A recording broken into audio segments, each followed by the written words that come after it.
Hello வணக்கம். இன்னைக்கு உங்களுக்கான அனிமேஷன் லிஸ்ட்ல 2013 வெளிவந்த ஃப்ராக்ஸ் கிங்டம்னு ஒரு வித்தியாசமான கதைக்களம் கொண்ட ஒரு படத்தை தாங்க கொண்டு வந்திருக்கேன். தவளைங்க கூட்டத்தோட ராஜ்யத்துல ஒரு அரசர் இருக்காரு. அவருக்கு ஒரு பொண்ணு இருக்கு. அவளை கல்யாணம் பண்ணி கொடுக்கறதுக்காக அந்த நாட்டுல மிகப்பெரிய கஷ்டமான ஒரு போட்டி ஒன்று கண்டக்ட் பண்றாரு. அதுல யார் ஒருத்தர் ஜெயிச்சு வீரன்னு பேர் வாங்குறானோ அவனுக்கு தான்ப்பா என்னோட பொண்ணை கட்டி கொடுப்பேன்னு ஊர் முழுக்க செய்தி அனுப்புறாரு. ஆனா இந்த ஒரு முடிவுல அவரோட பொண்ணுக்கு சுத்தமா விருப்பம் இல்ல. அப்படி இருக்கிற சூழ்நிலையில போட்டி எப்படி நடக்குது, அதுல யாரு கலந்துகிட்டா, அப்படி கலந்துகிட்டு ஜெயிச்சாங்களா இல்லையா, கடைசியா அவளுக்கு கல்யாணம் ஆச்சா இல்லையான்றதான் படத்தோட பிளாட். ஸோ மீதி கதையெல்லாம் முழு மூவிக்குள்ள போய் தெரிஞ்சுக்குவோம். அதுக்கு முன்னாடி நம்ம சேனலுக்கு யாரெல்லாம் புதுசா வந்து பாக்குறீங்களோ மறக்காம சப்ஸ்கிரைப் பண்ணி பக்கத்துல பெல் ஐக்கனை பிரஸ் பண்ணிக்கோங்க. நான் உங்கள் வாசன் வாய்ஸ் ஓவர். வாங்க கதை கேட்க போலாம். படத்தோட ஓப்பனிங்ல தவளை கூட்டத்தோட ராஜாவை காட்டுறாங்க.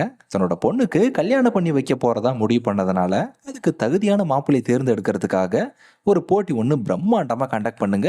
அதுல எவன் ஒருத்தன் ஜெயிச்சு வரானோ அவனுக்கு என்னோட பொண்ணை கட்டி கொடுத்து பரிசு அளிக்கிறேன். இதுதான் என்னோட அரச கட்டளைன்னு அவரோட மந்திரி தவளை கிட்ட சொல்லி அதுக்கான அரேஞ்ச்மெண்ட்ஸ் பண்ண சொல்றாரு. ஆனா அங்கதான் பிரச்சனையே. அவரோட பொண்ணு அடுத்து இந்த நாட்டோட இளவரசியாக போறவ, அண்ட் இன்னும் குறிப்பா சொல்லணும்னா நம்ம கதையோட ஹீரோயின். அவளுக்கு போட்டியில தன்னை ஒரு பரிசு பொருளா வச்சு மத்தவங்களை கல்யாணம் பண்ணிட்டு போறதுல ஒரு துளி கூட விருப்பம் இல்லாதனால யார்கிட்டயும் சொல்லாம கொள்ளாம வீட்டை விட்டு ஓடிட்டா. விஷயம் தெரிஞ்ச அரசரு, நீ என்ன பண்ணுவே தெரியாது, போட்டி ஃபைனலைஸ் ஆகிறதுக்குள்ள என்னோட பொண்ணை எப்படியாவது கண்டுபிடிச்சு கூட்டிட்டு வந்தே ஆகணும்னு அவரோட அமைச்சர்கிட்ட அடாவடியா சொல்லி அனுப்பிட்டாரு. கட் பண்ணா வீட்டை விட்டு ஓடி வந்த நம்ம ஹீரோயினை காட்டுறாங்க. பொதுவா அரசு குடும்பத்தை சேர்ந்த பண்றதுனால அவளோட பாதுகாப்புக்காகவே எப்பவுமே பஸ்டியா ஒரு பெஸ்டி அவ கூடவே இருப்பா. அவ எடுத்திருக்கிற முடிவு தப்பா இல்லையானலாம் தெரியாது, மாட்டிக்க கூடாதுன்னு மீசையை வரைஞ்சிட்டு மக்களோட மக்களா கலந்துட்டா. ஏன்னா அவளுக்கு சின்ன வயசுல இருந்தே இந்த மாதிரி ஒரு ஃப்ரீடமான வாழ்க்கை வாழணும்னு தான் அவளுக்கு ஆசை. ஸோ அப்படியே போற வழியில எல்லாத்தையும் ரசிச்சுட்டு போறப்பதான் ரோட்டு கடையில எக்ஸ்ட்ரா கிறிஸ்பினஸோட ஈவத்துட்டு இருக்கிற நம்ம ஹீரோவை சந்திக்கிறா. நம்ம ஆளோட பேரு ஃப்ரெட்டி ஃப்ராகி. ஆள் எப்பவுமே துருத்துருன்னு இருப்பான். இதுக்கு முக்கியமான காரணம் அவனோட க்ளோஸ் ஃப்ரெண்டு தெல்மா அப்படின்ற ஒரு ஈ தான். ஜென்ரலாவே ஈக்கும் தவளைக்குனா எதுக முனையாதானடா இருக்கும், இது என்னடா ஃப்ரெண்ட்ஷிப்னு எக்கு தப்பாலாம் யோசிக்காதீங்க. இந்த ஒரு கதையில நம்ம ஹீரோக்கு மட்டும் இப்படிதான். ஆனா மத்தவங்களுக்கு அப்படி கிடையாது. வாங்கி சாப்பிட வந்த இடத்துல அந்த ஒரு ஈ தான் சாப்பிட வேணும்னு ஆளுக்கு அடம் பிடிக்க ஆரம்பிச்சிட்டானுங்க. எவ்வளவு செலவானாலும் பரவாயில்லன்னு. ஏன்டா திங்கிறதுக்குன்னு தான் கடை போட்டு குவிச்சு வச்சிருக்கிறேன், என் ஃப்ரெண்டுன்னு சொல்லியுமே எதுக்கடா அவனை எல்லாரும் சாப்பாடு கேட்கறீங்கன்னு யதார்த்தமா எடுத்து சொன்னதும் ஏதோ 2 பேரும் கேட்டுக்கிட்டானுங்க. ஆனா அங்க ஆமையில வந்த பிரின்ஸ் அபாபான்னு ஒரு தவளை மட்டும் மத்தவங்க கிட்ட சொல்ற மாதிரி என்கிட்ட சொல்லக்கூடாது, ஏன்னா நான் ஒரு அரசன், போட்டியில கலந்துகிட்டு பொண்ணு அள்ளிட்டு போறதுக்கு எனக்கு கொஞ்சம் புரோட்டீன் தேவைப்படுது, ஸோ உன் ஃப்ரெண்டை சாப்பிடாம நான் இங்க போக மாட்டேன்னு வேணுனே வம்பெழுத்து வலியக்க ஈய பிடிச்சி திங்க பார்த்தான். அடுத்த செகண்ட் வந்தது நம்ம ஹீரோக்கு அடக்க முடியாத கோபம். பார்க்கலாண்டா அதையும், எப்படா நீ என் ஃப்ரெண்டை என்கிட்ட இருந்து தூக்கிட்டு போயிடுவேன்னு அவனுக்கு ஹேட் போட்டிருக்கிற டேட் போல்னு இன்னொரு க்ளோஸ் ஃப்ரெண்ட் ஒருத்தர் இருக்கான். அவன்கிட்ட கை மாத்தி விட்டு கொஞ்ச நேரம் சமாளிடான்றான். தென் அடுத்த சில நிமிஷத்துலயே அந்த அபாபா தவளையோட கூட்டாளிங்கெல்லாம் சேர்ந்து நம்ம ஹீரோவை டார்கெட் பண்ணி சண்டை போட வந்துருச்சுங்க. ரொம்ப நேரம் ஃபைட் சீக்வன்ஸுக்கு அப்புறம் தன்னோட ஃப்ரெண்ட் அவன்கிட்ட இருந்து காப்பாத்திட்டு தான் நினைச்சான். ஆனா சின்ன ஒரு கவனக்குறைவுல டேட் போல் அவங்ககிட்ட வசமா மாட்டிக்கிட்டதுனால வேற வழி இல்லாம தன்னோட ஈ ஃப்ரெண்ட் அவன் கேட்ட மாதிரி கொடுத்துடலான்னு தான் கிட்ட போனான். ஆனா அவ்வளவு ஈஸியா என்னோட ஃப்ரெண்ட்ஸ் அவன்கிட்ட விட்டு கொடுத்துறனாடான்னு கண்ணு விக்கிற நேரத்துல என்ன டைவர்ட் பண்ணி விட்டு ஹீரோ ஃப்ரெண்ட்ஸோட சேர்ந்து அங்கிருந்து எஸ்கேப் ஆயிட்டான். அண்ட் அவனை விட்டு கொடுக்காம அகைன் பின்னாடி அவனை துரத்த ஆரம்பிக்கிறான். தென் கட் பண்ணா ஊர்ல உள்ள இளவட்ட தவளைகள்லாம் நம்ம இளவரசியான ஹீரோயினை கல்யாணம் பண்ணிக்கிறதுக்காக கண்டக்ட் பண்ற போட்டியில கலந்துக்கிறதுக்கு அவங்க பேரை ரெஜிஸ்டர் பண்றாங்க. அப்பாவோட முடிவை எப்படி மாத்த முடியாதுன்னு நம்மளே போட்டியில கலந்து ஜெயிச்சிட்டா அப்புறம் நம்மளோட வாழ்க்கை நம்ம கையில தானேன்னு இவளுமே தன்னோட பேரை பார்ட்டிசிபென்ட்டா போட்டியில ரெஜிஸ்டர் பண்ணிக்கிட்டா. அண்ட் அப்பதான் அவளோட அப்பா, நீங்க அவளோட எதிர்பார்த்துட்டு இருந்த ஃப்ராகி ஒலிம்பிக்ஸ் ஸ்டார்ட் ஆக போகுது, கலந்துகிட்டு ஜெயிக்கிறவனுக்கு கல்யாணம் பண்ணிக்க என்னோட பொண்ணுடான்னு கலகல போட துவக்கி வைக்கிறாரு. டேபிள் டென்னிஸ், பாக்ஸிங்னு பல ஈவெண்ட்ஸை கண்டக்ட் பண்றாங்க. அதெல்லாம் ஆர்ச்சரியும் கூட. குறிப்பா அதுல கலந்துகிட்டு நம்ம ஹீரோயின் குறி வச்ச 3 அம்புமே முழுசா சென்டர் பாயிண்ட்ல ஹிட் ஆனதுனால போட்டியில அவ ஜெயிச்சிட்டா. அண்ட் அவளோட திறமையை கண்டு எல்லாரும் வேக்க ஆரம்பிச்சிட்டாங்க. அப்பதான் திடீர்னு நடுவுல பூந்த ஒரு தவளை கூட்டம் போட்டியில கலந்துக்கிறன்ற பேர்ல கலவரம் பண்ண ஆரம்பிச்சிருச்சுங்க.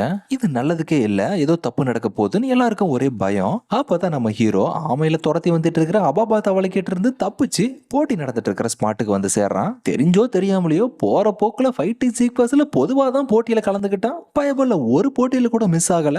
கடைசியில கண்டக்ட் பண்ண எல்லா போட்டியிலையும் நம்ம ஹீரோ தான் வெற்றி நாயகன். அடுத்து ஃபைனல் ரவுண்டுக்கு தேர்ந்தெடுக்கப்பட்டவங்கல இவனும் ஒருத்தன் ஆயிட்டான். இதை பத்தி நீங்க எப்படி சார் ஃபீல் பண்றீங்க, ஒரு சில வார்த்தைகளை சொல்ல முடியுமான்னு கேட்கும்போது, கல்யாணம் பண்ணிக்கணும்னு ஆசையோடலாம் போட்டியில கலந்துக்கல, எதர்ச்சியா வந்த ஏதோ நடந்து போச்சு. எனிவேஸ் போட்டியில ஜெயிச்சு பொண்ணு ஓகேன்னு சொன்னா கட்டிக்க வேண்டியது தானேன்னு ஷார்ட் அண்ட் ஸ்வீட்டா ஸ்பீச்சை முடிச்சிட்டான். தென் கதையில இங்க தான் வில்லனை காட்டுறாங்க. அது ஒரு பெரிய விஷப்பாம்பு. அதுக்கும் ராஜாவோட குடும்பத்துக்கும் ரொம்ப காலத்துக்கு முன்னாடி இருந்தே தீர்க்க முடியாத பகை ஒன்று இருக்கு. ஸோ அதுக்கு பழி தீர்க்கறதுக்காக தான் இடையில அந்த தவளை கூட்டத்தை அனுப்பி நடக்க இருந்த போட்டியை சர்வநாசமாக்க ட்ரை பண்ணுச்சு. பட் அதோட பேட் லக் எதர்ச்சியா நம்ம ஹீரோ உள்ள போனதுனால அதோட பிளான் எல்லாமே கொலாப்ஸ் ஆயிடுச்சு. இருந்தாலும் மீண்டும் கண்டிப்பா அதுக்கு ஒரு பதிலடி கொடுத்தே தீருவேன்னு சொன்னபடி செய்யாம சொதப்பனத்துக்கு அதுல இருந்து ஒரு தவளையை பிடிச்சி தண்டனை கொடுக்கறதுக்காகவே அது கண்டுபிடிச்சு வச்சிருக்கிற ஐஸ் ஃப்ரீசிங் மிஷினுக்குள்ள போட்டு ஆட்டம் காட்டி விட்டுருச்சு. இதுதான் உனக்கு கடைசி வாய்ப்புன்னு. ஒரு பக்கம் இளவரசியா இருக்கிற நம்ம ஹீரோயின் அரசரா இருக்கிற தன்னோட அப்பாவுக்கு ரொம்ப நாள் கழிச்சு ஒரு லெட்டர் அனுப்பியிருக்கா. கொஞ்ச நாளைக்கு முன்னாடி அவளுக்கு கல்யாணம் பண்ணி வைக்க போறதா பேசியிருந்திருக்காரு. அதுல இவளுக்கு துளி கூட விருப்பம் இல்லைன்னு அப்பயே சொல்லியிருந்திருக்கா. ஆனா அவர் என்ன பண்ணிருக்காரு, விருப்பமே இல்லைனாலும் ஃபோர்ஸ் பண்ணி அதுதான் நடக்க போகுதுன்னு கட்டாயப்படுத்திருக்காரு. அதுக்கப்புறம் தான் அவரோட சுயநலத்துக்காக தன்னோட சுதந்திரம் பறிபோதேன்னு வீட்டை விட்டு போனதா சொல்லி விவரமா எழுதி அனுப்பியிருக்கா. அடடா, ஒரு அப்பனா இருந்து அவளோட விருப்பத்தை கேட்டிருக்கணும்னு ஆழ்ந்த வருத்தம் இருந்தாலும் அரச நீதியை மீறவும் முடியாது, கொடுத்த வாக்க மாத்தவும் முடியாதுன்னு காணாம போனவங்களை கண்டுபிடிக்கிறதுல கோர்ஸ் முடிச்சுட்டு வந்த இன்ஸ்பெக்டர் நாகின்னு ஒரு தவளையை கூப்பிட்டு எடப்படுவிலோ தெரியாது, என்னோட மகளை கண்டுபிடிச்சு நீங்க கூட்டு வந்தாதான் நான் கொடுத்த வாக்க நிறைவேற்ற முடியும்னு ஒரு அன்பான ரெக்வஸ்ட் வைக்கிறாரு. அடடா, ஒரு அரசரா இருந்து நீங்க இவ்வளவு ரெக்வஸ்ட் பண்ணி கேட்கறது எனக்கு ரொம்ப மனசு கஷ்டமா இருக்கு. கவலையே படாதீங்க, காணாம போனவங்களோட பொண்ணு கண்டமாகறதுக்கு முன்னாடி கரெக்டான டைம்ல உங்ககிட்ட கொண்டு வந்து சேர்க்கறேன் பாருங்கன்னு சவால் விட்டு போறான். கண்டக்ட் பண்ண போட்டியில ஜெயிச்சு ஃபைனல் ரவுண்டுக்கு வந்த எல்லா தவளைகளுக்குமே இளவரசியை கல்யாணம் பண்ணிக்கணுன்ற ஆசையில அவளோட போஸ்டர் கிஸ் பண்ணி எல்லாரும் போட்டோ எடுத்துக்கிறாங்க. பட் நம்ம ஹீரோ மட்டும் முன்பக்கம் முகத்தை வைக்கிறதுக்கு பதிலாக பின்பக்கம் பொச்சை வச்சு போட்டோ எடுத்துட்டான். இதனால கண் எதிரில் தன்னோட போட்டோ வச்சு கலாச்சாரத்தை பார்த்த ஹீரோனுக்கு கண்ட்ரோல் பண்ண முடியாத கோபம். ஆத்திரத்துல நம்ம ஆளுக்கு ஆன் ஸ்பாட்லயே பனிஷ்மெண்ட்.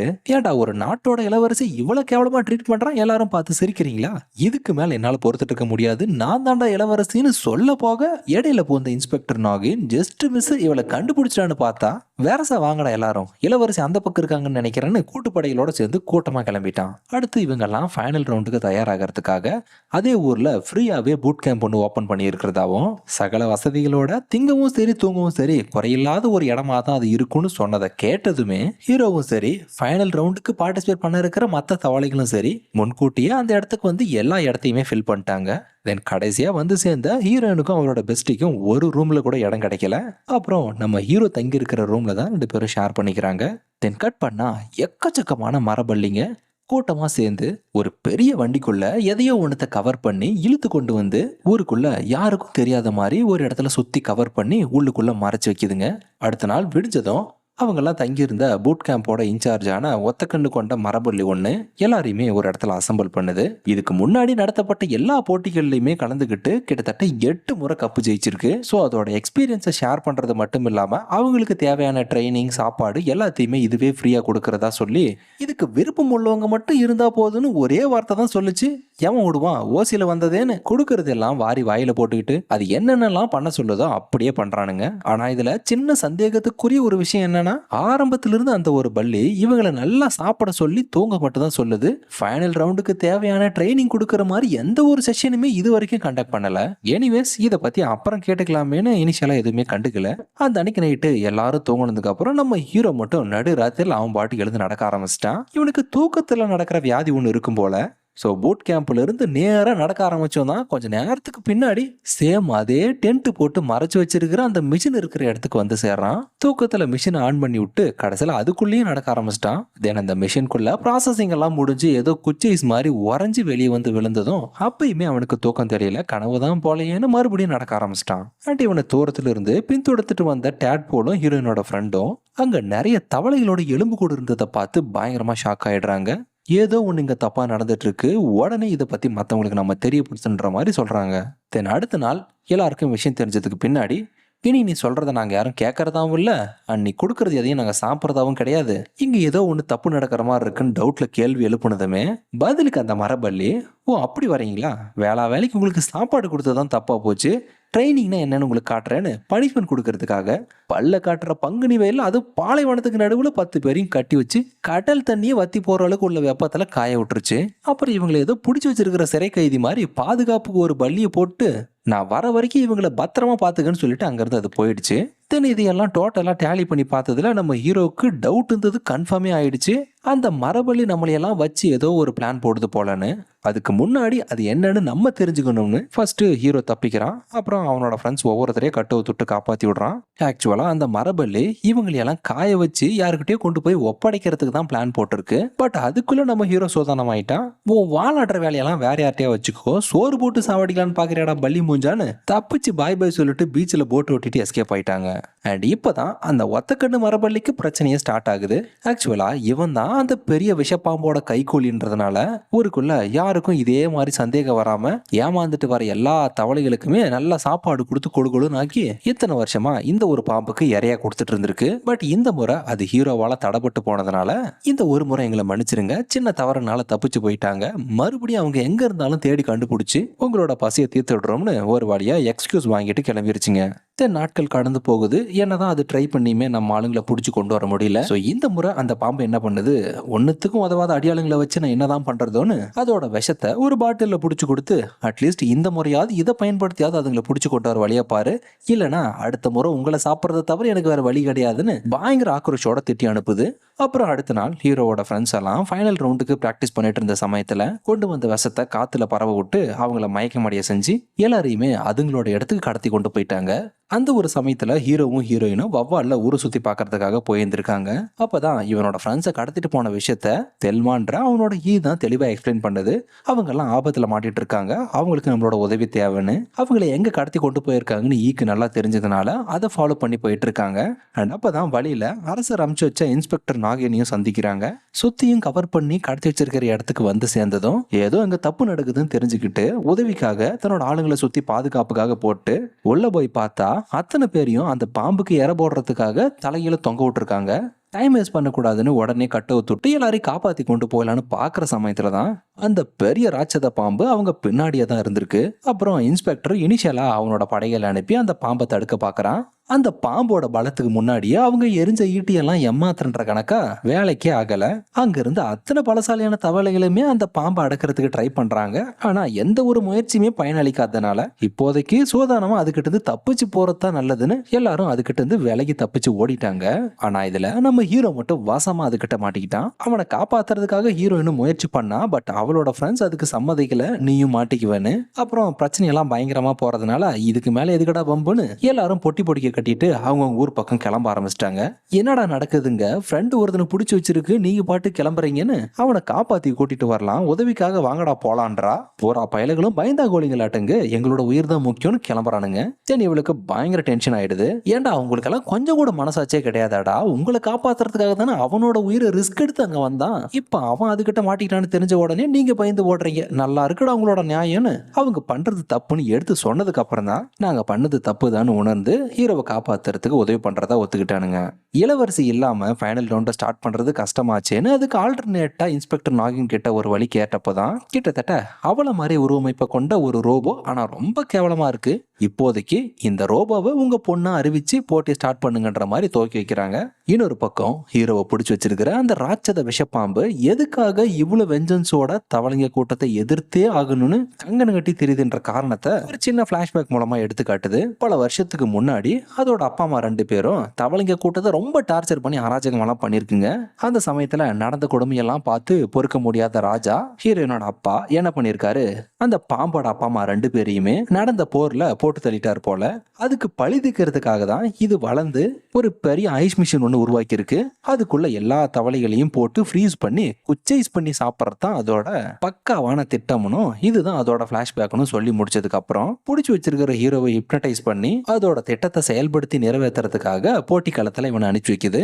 அண்ட் போட்ட திட்டம் பாலாயிடக்கூடாதுன்னு ஹீரோவை கண்ட்ரோல் பண்றதுக்காக அந்த ஒத்தக்கண்ணு மரபள்ளியுமே கூட அனுப்பி வைக்குது. தென் இறுதி சுற்று ஆரம்பிச்சதுல இருந்து எக்கச்சக்க ரவுண்ட்ஸுக்கு பின்னாடி தான் தவறுதலா ஒரு முதலையோட வயிற்றுக்குள்ள ஹீரோ மாட்டிக்கிட்டான். அப்புறம் ஹீரோயின் தான் அந்த முதலையை அடிச்சு கொண்டு அது வயிற்றுல இருந்து ஹீரோவை வெளியே எடுத்து காப்பாத்துறா. அதுக்கப்புறம் தான் தான் யாருன்ற சுயநினைவே அவனுக்கு வருது. அண்ட் அந்த பாம்போட வசியத்துல இருந்து முழுசா வெளியே வந்துட்டான்.